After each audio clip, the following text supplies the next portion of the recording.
Assalamualaikum warahmatullahi wabarakatuh. Alhamdulillah.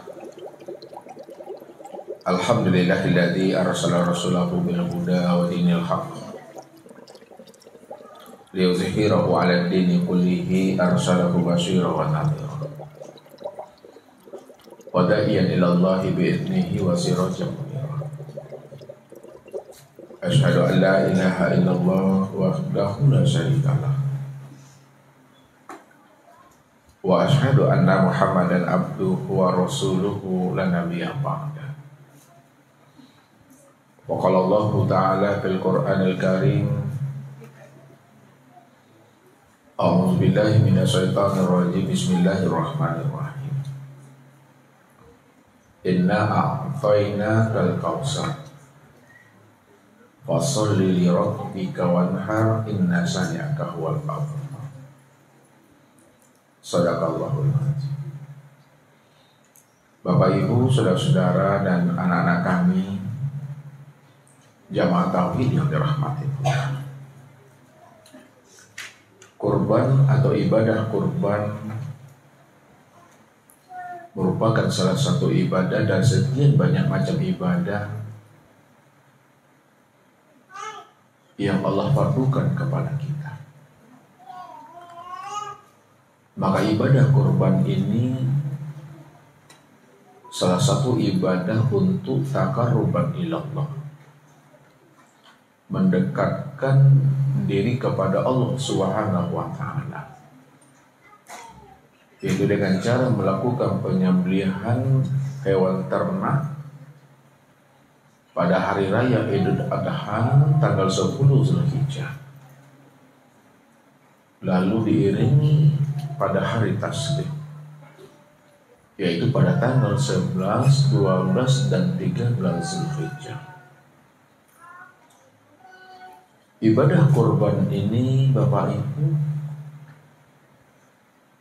telah disyariatkan oleh Allah dan Rasulnya di dalam Al-Quran dan Sunnah Nabawiyah. Inilah salah satu yang disampaikan oleh baginda Rasul Nabi Muhammad SAW kepada umatnya, supaya kita mampu memahami apa maksud sebenarnya dari setiap apa yang disampaikan oleh baginda Rasul terhadap umat dan kepada kita. Kata Rasul, man kana lahu sa'atun wa lam yudahi fala yaqrabanna musallana. Barang siapa di antara umatku, ya Allah berikan ia kemampuan finansial, kemampuan rezeki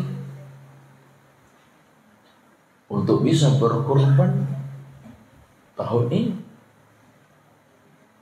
lalu dia sengaja menolak ibadah kurban itu.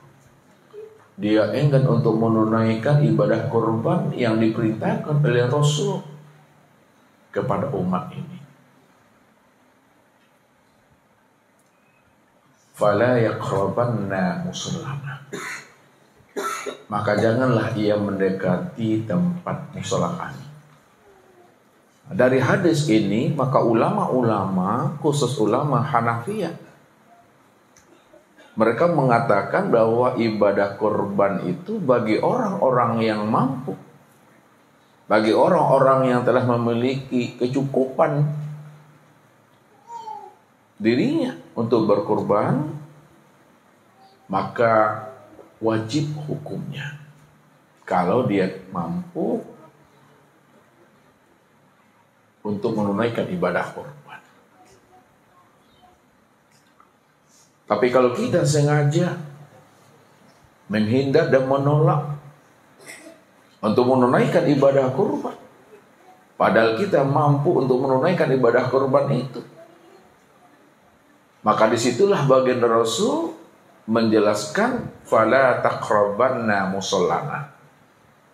Tak usahlah kamu lagi menghampiri dan mendekati musala kami ini, maka berdosalah bagi dirinya. Karena dia sanggup untuk berkorban, tapi dia enggan untuk menunaikan ibadah kurban. Maka ibadah kurban ini, Bapak Ibu, merupakan suatu ibadah. Bagaimana setiap insan, setiap diri kita ini, mesti kita bisa memahami akan rahasia di balik kurban itu. Kalaulah memang ibadah kurban itu adalah satu ibadah yang khusus untuk mendekatkan, menghampiri diri kita kepada Allah. Kurban yang bagaimana yang dimaksudkan oleh Allah dan Rasul itu? Apakah sapi yang kita sembelih, kerbau dan domba yang kita sembelih itu, apakah mampu menghantarkan diri kita ini, ruhani kita untuk sampai berliku dengan Allah? Atau tidak? Maka malam inilah kita mencoba untuk menyikapi dan membuka rahasia hakikat di balik kurban itu. Karena Allah katakan apa kepada diri kita? Inna a'tayna kal kautsar. Sesungguhnya kami telah memberikan nikmat kepada dirimu, nikmat yang sangat banyak. Saking banyaknya nikmat yang Allah curahkan, yang Allah limpahkan kepada hambanya. Iza ta'uddu ni'matallahi la tuhsuha. Jika kamu mencoba untuk menghitung nikmat yang telah aku berikan kepada dirimu, kata Allah, la tuhsuha, aku pastikan kamu tidak akan pernah sanggup dan mampu untuk menghitung, mengkalkulasikan nikmat itu kepada dirimu. Karena begitu banyak nikmat itu yang telah Allah titipkan kepada diri kita. Wa ma bikum min ni'matin faminallah. Apa saja yang engkau punya, yang engkau miliki, semuanya itu datang dari sisiku, datang dari diriku, kata Allah.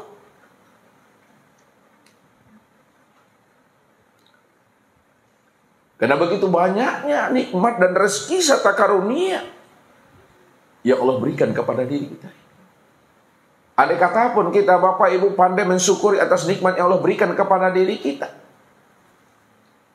rajin kita menunaikan suatu ibadah dan ubudiah kepada diri, apa yang Allah perintahkan kepada kita, kita laksanakan dengan baik, dan apa yang Allah larang kepada kita, kita jauhi. Namun jikalau dibandingkan nikmat yang Allah berikan kepada diri kita dengan ubudiah dan ketaatan yang kita lakukan sampai habisnya usia umur kita ini Bapak Ibu, maka ibadah dan ketaatan yang kita lakukan sampai habisnya usia umur kita itu belum sepadan, itu belum sebanding dengan nikmat dan karunia yang telah Allah berikan kepada diri kita ini. Satu contoh Bapak Ibu, Allah titipkan kita namanya nikmat penglihatan. Satu nikmat penglihatan yang Allah titipkan kepada diri kita dibandingkan dengan syukur kita kepada Allah. Maka nikmat penglihatan itu dengan ibadah yang kita lakukan, maka ibadah kita belum sebanding dengan nikmat penglihatan yang Allah berikan kepada diri kita.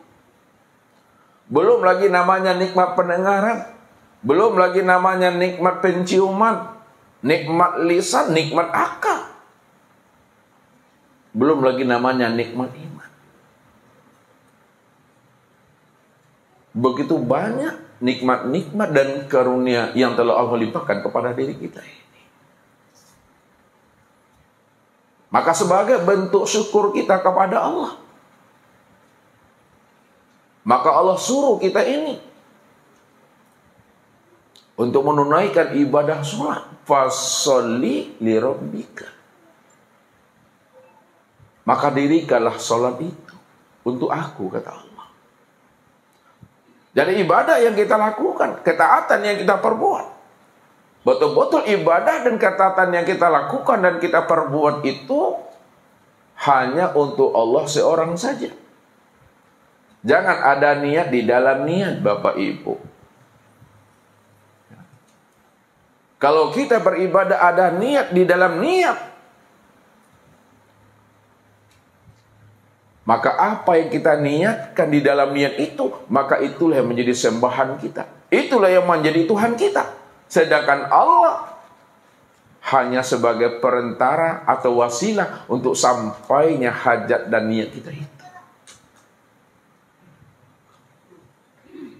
Disinilah letaknya peranan ikhlas dalam melakukan suatu ubudiyah dan ketaatan kepada Allah itu betul-betul ikhlas kita menunaikan ibadah dan ketaatan dalam hidup ini.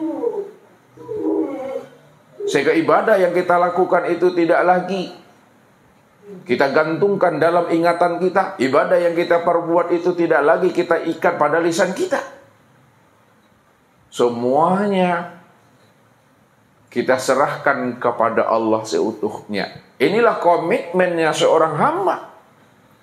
Setelah ia mengenal dan memahami bahwa Allah itu cuma yang pantas kita ibadahi. Allah itu cuma yang pantas kita bersandar dan bergantung kepada dirinya. Kalaulah Allah itu adalah satu-satunya yang pantas kita ibadahi, tempat kita bersandar dan bergantung kepada dirinya, maka di situ pula lah semua ibadah dan ketaatan kita, hidup dan mati kita itu mesti diserahkan kepada Allah seutuhnya.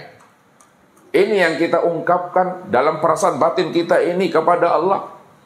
Inna sholati wa nusuki wa mahyaya wa mamati lillahi rabbil alamin. Sesungguhnya sholatku, ibadahku, hidup dan matiku hanya tertuju untuk Allah semata-mata.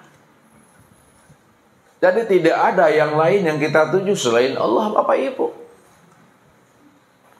Apabila kita mencari sesuatu di balik ubudiyah kita kepada Allah, maka yang kita cari itulah sebenarnya menjadi sembahan kita.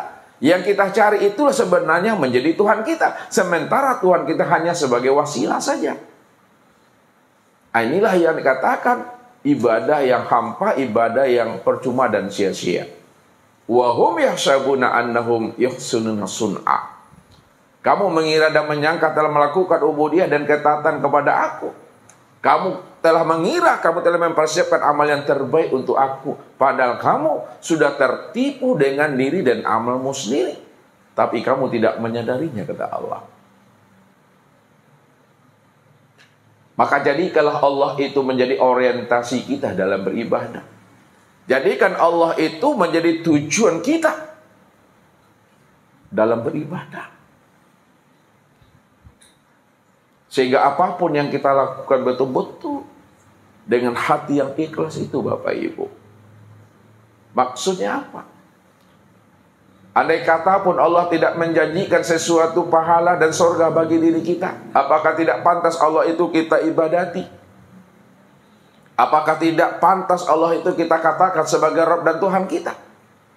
Apakah tidak pantas Allah itu kita agungkan dirinya, kita puji dirinya, kita besarkan dirinya? Tentu pantas, layak, Bapak Ibu. Karena Allah itu kita sembah. Allah itu adalah Rabb dan Tuhan kita. Begitu sebenarnya kemurnian hati dan jiwa kita itu untuk mengimani Allah itu sepenuh hati.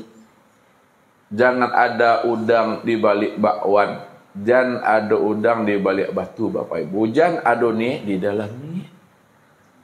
Allah tidak akan pernah melupakan janjinya kepada kita. Allah tetap akan memberikan balasan yang terbaik dari setiap apa yang kita lakukan. Apa janji Allah kepada kita, Bapak Ibu? Man amila sholihan min dzakari aw unsa wa huwa mu'min fala nuhyiyannahu hayatan thayyibah wala najziyannahum ajrahum bi ahsani ma kanu ya'malun. Barang siapa yang mau melakukan amal soleh, dia patuh kepada aku, Apa yang aku perintahkan dikerjakannya, apa yang aku larang ditinggalkannya. Dia tidak ragu dengan jaminan aku kepada dirinya. Dia tidak khawatir dengan janji-janji aku yang telah aku utarakan kepada dirinya. Wa huwa mu'min, dia tetap beriman kepada aku. Maka aku berikan kehidupan yang lebih baik, kehidupan yang lebih layak kepada dirinya daripada kehidupan-kehidupan sebelumnya.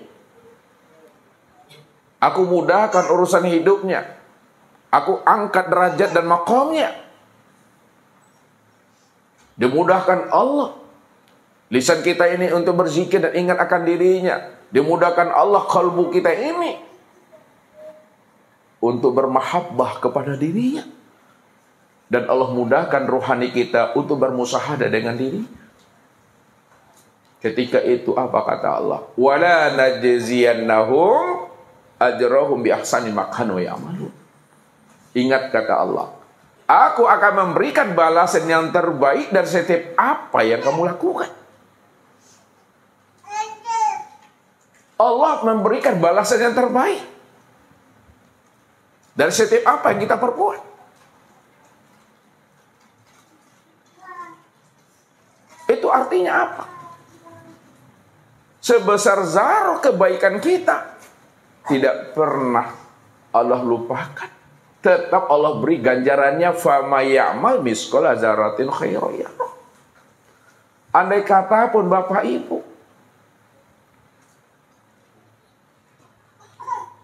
ada keinginan kita, ada harapan kita, betul-betul ingin masuk dalam surganya Allah, bisa berjumpa kita dengan anak keturunan kita. Namun amal yang kita lakukan ini banyak aibnya Bapak Ibu. Namun ibadah yang kita lakukan ini banyak cacatnya, banyak kurangnya. Kalau banyak cacat, aib dan kurangnya, tentu tidak ada harapan bagi diri kita ini untuk bisa masuk dalam surganya Allah. Tapi karena kita beribadah kepada Allah itu bukan karena yang lain, tapi betul-betul karena mahabbah kepada dirinya. Karena dia adalah Rabb kita, dia adalah Tuhan kita. Kita yakin dengan apa yang Allah sampaikan kepada diri kita. Muncul suatu konsep di dalam batin kita ini, ungkapan batin kita kepada Allah. Ilahi anta maksudi waridhoka matlub. Maka Allah hantarkan juga kita ini untuk bisa masuk dalam surganya. Dan Allah pertemukan kita dengan anak dan keturunan kita. Kalau Allah sudah mengutarakan itu kepada kita Bapak Ibu, Allah telah membukakan rahasia pintu Rahman dan Rahimnya kepada diri kita. Kenapa kita masih bimbang dan ragu juga melakukan ibadah dan ketaatan kepada dirinya? Kenapa kita masih menuntut-nuntut Allah itu? Kenapa kita beribadah masih melakukan tawar-menawar dengan dirinya? Padahal Allah sejelas-jelasnya, seterang-terangnya membukakan rahasia akan janjinya kepada diri kita. Makanya Bapak Ibu, Ustaz katakan, kalau ada manusia masih menuntut-nuntut Allah, masih ragu dengan janji Tuhan, padahal Allah telah menjanjikan yang terbaik untuk diri kita, sama artinya kita Bapak Ibu memancing ikan di dalam baskom. Udah jelas ikan itu di dalam baskom, kita pancing juga lagi Bapak Ibu. Kan kardio sesio namanya itu. Ikan lado di embek. Lado dalam baskom awak panciang aja tuh. Itu perbuatan yang lago namanya, perbuatan yang sia-sia tuh. Padahal Allah katakan, wala najziyannahum ajrahum bi ahsani ma kanu ya'malun. Aku akan memberikan balasan yang terbaik dari setiap apa yang kamu lakukan, kata Allah. Kalau Allah sudah menjanjikan itu kepada diri kita, mestinya kita ini patuh aja lah kepada Allah. Yakin aja lah kita kepada Allah, jangan ragu kita. Kalau kita bimbang dan ragu dengan Allah, lalu dengan siapa kita mesti yakin lagi? Padahal Bapak Ibu, rajin pun kita beribadah kepada Allah, taat pun kita beribadah kepada Allah, Allah tuh takkan pernah butuh dengan amal-amal ibadah kita. Allah tidak pernah bergantung dan bersandar kepada amal ibadah dan ketaatan yang kita lakukan Bapak Ibu. Kalau Allah tidak pernah bersandar, tidak pernah bergantung dengan amal ibadah dan ketaatan kita lakukan, lalu di mana letaknya bagi kita untuk melakukan tuntutan kepada Allah? Apa kita tak malu kepada Allah? Bahwa setiap amal yang kita lakukan, setiap kebaikan yang keluar dari diri kita itu semuanya datang daripada kehendak Allah. Itu terjadi karena anugerah dan rahmatnya Allah. Kalaulah seluruh ibadah dan ketaatan yang kita lakukan itu semuanya datang daripada kehendak Allah, rahmat dan anugerahnya Allah, di mana letak layak dan pantasnya kita akan menuntut Tuhan? Malu kita di hadapan Allah. Apa kata Allah? Walaula fadlullahi alaikum warahmatuhu mazakka minkum min ahadin abadah lakuntum minal khosirin. Kalaulah bukan karena rahmatku, kalaulah bukan karena karunia aku, kalaulah bukan karena belayan kasih sayang aku kepada dirimu, lakuntum minal khosirin. Kamu selalu berada dalam keadaan rugi. Kamu tidak akan pernah bisa mendirikan suatu ibadah dan ketaatan kepada aku. Mazaka minkum min ahadin abadah. Selama-lamanya dirimu tidak akan pernah suci dan bersih. Tapi kenapa dirimu bisa bersih dan suci? Kenapa kamu bisa mendirikan suatu ibadah dan ketaatan? Itu karena kasih sayang aku kepada dirimu, kata Allah. Nah, bahasa awaknya disuruh Tuhan awak bakacu sebenarnya. Macam min lah ya tahu. Nah, tilik dirimu, center dirimu, bakacu lah kata Tuhan. Begitu Allah menjelaskan. Maka sadarilah bahwa ibadah yang kita lakukan, ketaatan yang kita perbuat, Allah pun tidak akan pernah butuh dengan ibadah yang kita lakukan itu. Kalau Allah tidak butuh dengan ibadah kita, Bapak Ibu, toh kenapa ujung-ujungnya Allah perintahkan kita untuk beribadah kepadanya? Allah perintahkan kita beribadah kepada dirinya, bukan ada kepentingan Allah di dalamnya. Tidak ada kepentingan pribadi Tuhan di dalam ibadah yang kita lakukan itu. Tapi Allah perintahkan kita beribadah kepada dirinya. Allah sebenarnya ingin melihat sejauh mana kepatuhan dan keimanan kita kepada Allah setelah kita mengenal dan menyatakan anta rabbi wa ana abduka. Engkau adalah Rabbku dan aku adalah hambamu. Jadi Allah ingin melihat sejauh mana kepatuhan dan keimanan kita kepada Allah setelah kita menyatakan Allah itu adalah Rabb kita. Bukan ada kepentingan Tuhan di dalamnya, tidak pernah ada. Mau disembah aku, tidak disembah aku udah Tuhan, aku Rabb. Engkau sembah pun aku, kata Allah, tidak akan bertambah akan kebesaran dan kemuliaan aku. Tak pun disembah aku, tidak akan pernah berkurang akan kemuliaan aku, kata Allah. Karena aku tidak pernah bersandar kepada dirimu. Kemuliaan aku bukan karena pujianmu. Kemuliaan aku bukan karena sanjungan kamu terhadap diriku. Bahkan kamu mulia, kamu bisa berbahagia, kamu bisa melakukan satu ibadah dan ketaatan serta kebaikan itu karena kasih sayang aku, itu kata Tuhan. Disitulah kita mesti sadar dan mengerti bahwa diri kita itu la haula wala quwata illa billahil aliyil azim. Maka setelah kita Bapak Ibu betul-betul menunaikan ibadah sholat itu dengan ikhlas dan baik kepada Allah, maka barulah Allah perintahkan namanya wanhar, dan berkurban kamu. Jadi habis sholat wajib berkurban. Habis sholat subuh wajib kita berkurban. Habis sholat zuhur wajib kita berkurban. Habis sholat asar wajib berkurban. Habis sholat maghrib wajib berkurban. Habis sholat isya juga wajib berkurban. Apa sanggup kita melakukan itu Bapak Ibu? Setiap selesai sholat kita mesti berkurban. Mesti sanggup dan bisa.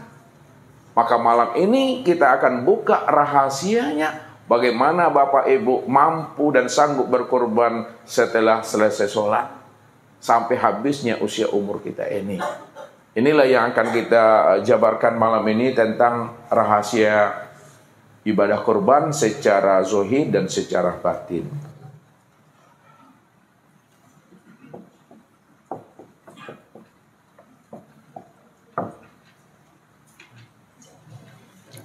Jadi kurban itu Bapak Ibu ya mesti kita lakukan secara zahir dan batin. Supaya Bapak Ibu kita bisa mengamalkan ayat itu. Ya, ada yang tak hafal ayat itu Bapak Ibu? Nah, soal Kausar ada yang tak hafal? Hafal semuanya kan? Nah, hafal. Jadi nggak perlu ditulis ayatnya kan udah hafal.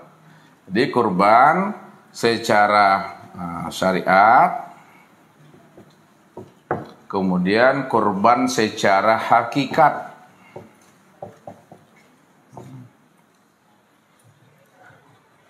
Yang pertama Bapak Ibu, kurban secara syariat. Syariat itu secara ilmu fikih namanya. Ya, syariat ini namanya secara ilmu fikih. Sedangkan kurban secara hakikat ini secara ilmu tauhid. Sekarang kita fokus kepada kurban secara syariat atau fikih. Kurban secara ilmu syariat atau ilmu fikih itu yang kita kurbankan itu namanya bahimatul an'am. Bahimatul an'am. Bahimatul an'am itu artinya Bapak Ibu hewan ternak. Hewan ternak itu ini pertama adalah onta, yang kedua kerbau, yang ketiga adalah sapi, yang keempat adalah jawi. Sama sapi jawi Bapak Ibu? Di mana tak sama tuh? Oh tulisan. Yang kelima adalah domba atau kambing. Jadi kurban secara ilmu syariat, ilmu fikih itu yang kita kurban, yang kita sembelih itu Bapak Ibu, itu namanya hewan ternak ya, berupa onta, kerbau, sapi, jawi, domba atau kambing. Jadi kalau kurban secara syariat, kurbannya onta itu lebih afdal daripada kurbannya kerbau. Kurban kerbau itu lebih afdal daripada sapi. Sapi lebih afdal daripada domba. Di mana letak afdalnya? Afdalnya itu dari sisi dagingnya. Nah, karena memandangnya secara syariat itu, kalau hewan itu tinggi nilainya, tinggi harganya itu dilihat dari sisi dagingnya. Ya. Nih. Inilah yang kita sembelih dalam rangka taqarruban ilallah. Kita sembelih pada hari raya Idul Adha. Idul Adha itu tanggal berapa, Bu? 10 Zulhijjah. Nah, nih. Kemudian diiringi 3 hari setelahnya disebut hari apa, Bapak? Hari Tasyrik tanggal berapa tuh? 11, 12, 13 Zulhijjah. Ini waktu penyembelihannya. Nah, maka penyembelihan hewan ternak pada hari raya Idul Adha diiringi dengan 3 hari tasyrik, ya. Ini kita sembelih, ya, hewan kita dengan penuh cinta dan kasih sayang. Jadi kalau kita menyembelih hewan ternak itu jangan ada kesannya untuk menzoliminya. Jangan kesannya hewan itu tersakiti. Supaya tidak ada kesannya hewan itu terzolimi dan tersakiti, maka sembelihlah hewan itu dengan kasih sayang.